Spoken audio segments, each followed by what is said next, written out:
Hi guys, this is Dr. Chloe Koskian from Mobility Doc.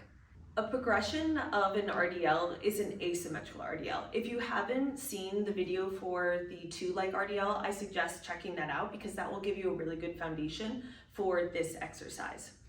For an asymmetrical RDL, one foot is going to be forward, one foot is going to be back. The thing that's really important to focus on is making sure that both sides of your pelvis are pointing forward. So both sides of my pelvis are pointing forward, and now I'm hinging over this front leg. So this knee is slightly bent. I'm gonna push my hips back and then come up. From the side, it will look like this.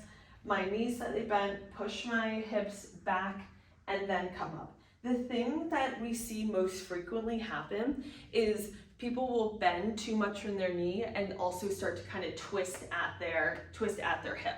That's why if you're starting with this, I suggest using something like a dowel or something to put on your back, so then that way you can kind of highlight that you should be staying as this single line where I'm not moving my spine at all, I'm just moving from the hip.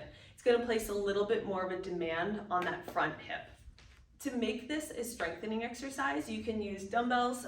You can also use a barbell too. With the barbell, it can get logistically kind of challenging, but it can be used. So I'm going to show you first with the dumbbells. So with my toes pointing forward, my pelvis is pointing forward. I'm going to hold the dumbbells. And now remember, I'm hinging over this front hip. So I'm pushing my left thigh back, and then I'm coming up.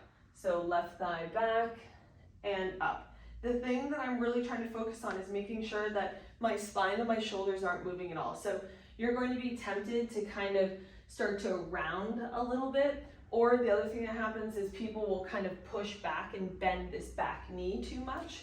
You want to focus on just moving from that front hip.